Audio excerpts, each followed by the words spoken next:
अध्याय 1 कुरुक्षेत्र के युद्ध स्थल में सैन्य निरीक्षण।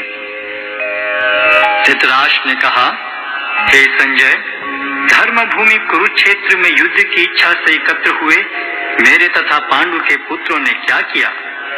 संजय ने कहा, हे राजन, पांडु पुत्रों द्वारा सेना की व्यूह रचना देखकर राजा दुर्योधन अपने गुरु के पास गया और उसने ये शब्द कहे, हे आचार्य, पांडु पुत्रों की विशाल सेना को देखें, जिसे आपके बुद्धिमान शिष्य द्रुपद के पुत्र ने इतने कौशल से व्यवस्थित किया है। इस सेना में भीम तथा अर्जुन के समान युद्ध करने वाले अनेक वीर धनुर्धर हैं, यथा महारथी युयुधान, विराट तथा द्रुपद। इनके साथ ही धृष्टकेतु, चेकितान, काशीराज, पुरुजित, कुंतीभोज तथा शैप्य जैसे महान शक्तिशाली योद्धा भी हैं। पराक्रमी युधामन्यु, अत्यंत शक्तिशाली उत्तमौजा, सुभद्रा का पुत्र तथा द्रौपदी के पुत्र, ये सभी महारथी हैं। किंतु हे ब्राह्मण श्रेष्ठ, आपकी सूचना के लिए मैं अपनी सेना के उन नायकों के विषय में बताना चाहूंगा जो मेरी सेना को संचालित करने में विशेष रूप से निपुण हैं।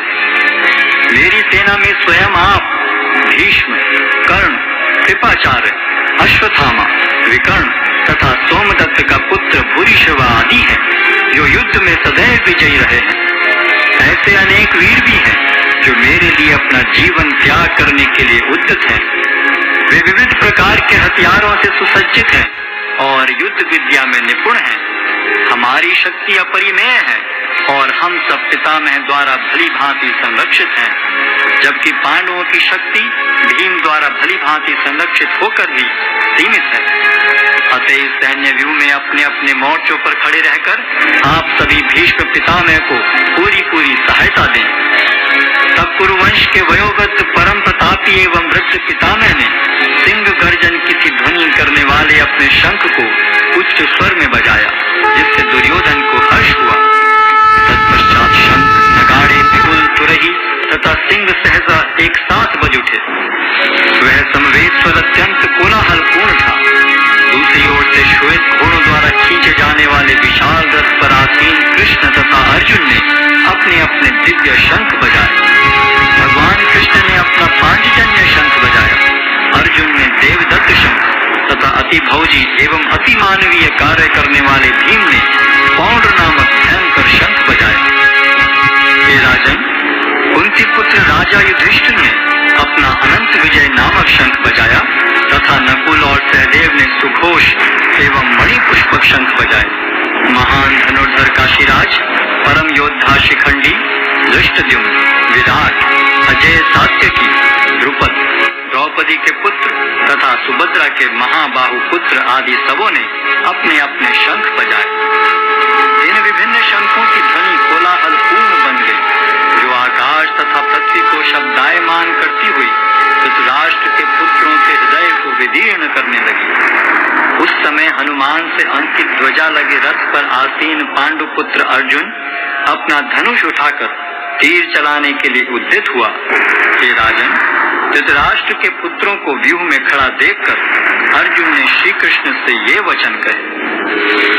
अर्जुन ने कहा, हे अच्युत, कृपा करके मेरा रथ दोनों सेनाओं के बीच ले चलें, जिससे मैं यहाँ उपस्थित युद्ध की अभिलाषा रखने वालों को और शस्त्रों की इस महान परीक्षा में जिनसे मुझे संघर्ष करना है उन्हें देख सकूं। मुझे उन लोगों को देखने दीजिए जो यहाँ पर धृतराष्ट्र के दुर्बुद्धि पुत्र दुर्योधन को प्रसन्न करने की इच्छा से लड़ने के लिए आए हुए हैं।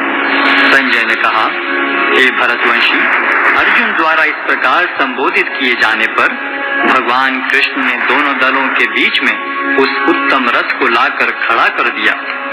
भीष्म, द्रोण तथा विश्व भर के अन्य समस्त राजाओं के सामने भगवान ने कहा कि हे पार्थ, यहाँ पर एकत्र सारे कुरुओं को देखो।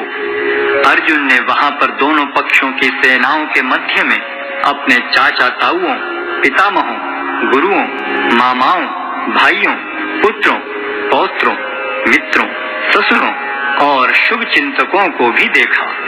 जब कुंती पुत्र अर्जुन ने मित्रों तथा संबंधियों की इन विभिन्न श्रेणियों को देखा तो वह करुणा से अभिभूत हो गया और इस प्रकार बोला। अर्जुन ने कहा, हे कृष्ण, इस प्रकार युद्ध की इच्छा रखने वाले अपने मित्रों तथा संबंधियों को अपने समक्ष उपस्थित देखकर मेरे शरीर के अंग कांप रहे हैं और मेरा मुख सूखा जा रहा है।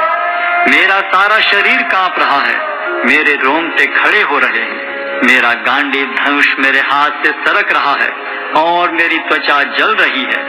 मैं यहाँ और अधिक खड़ा रहने में असमर्थ हूँ। मैं अपने को भूल रहा हूँ और मेरा सिर चकरा रहा है। हे कृष्ण, मुझे तो केवल अमंगल के कारण दिख रहे हैं। हे कृष्ण, इस युद्ध में अपने ही स्वजनों का वध करने से न तो मुझे कोई अच्छाई दिखती है और न मैं उससे किसी प्रकार की विजय, राज्य या सुख की इच्छा रखता हूँ।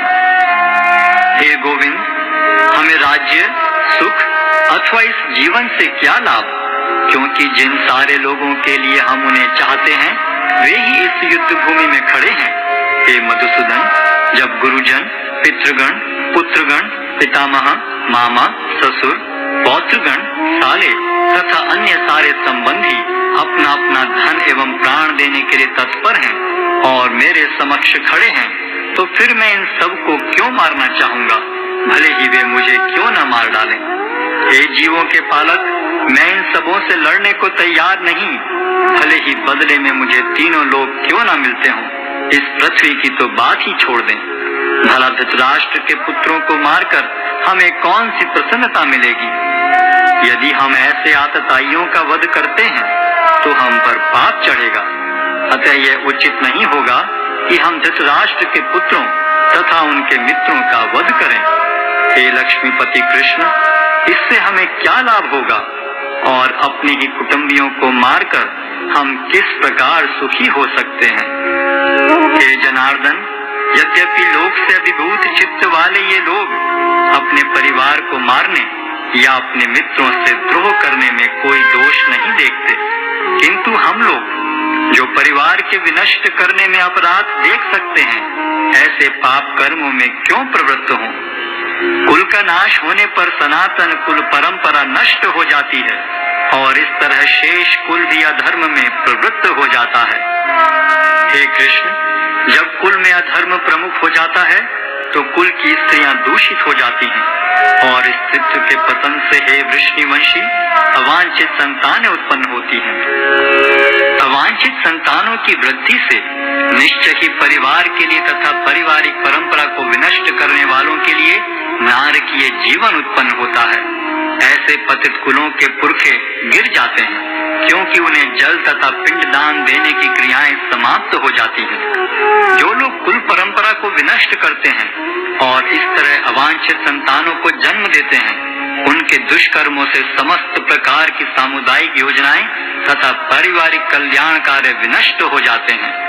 हे प्रजापालक कृष्ण, मैंने गुरु परंपरा से सुना है कि जो लोग कुल धर्म का विनाश करते हैं वे सदैव नरक में वास करते हैं।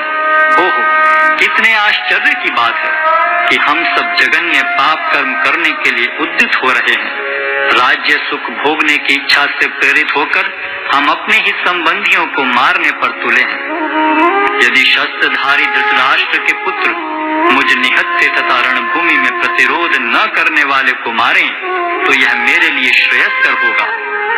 संजय ने कहा, युद्ध भूमि में इस प्रकार कहकर अर्जुन ने अपना धनुष तथा बाण एक ओर रख दिया और शोक संतप्त चित्त से रथ के आसन पर बैठ गया।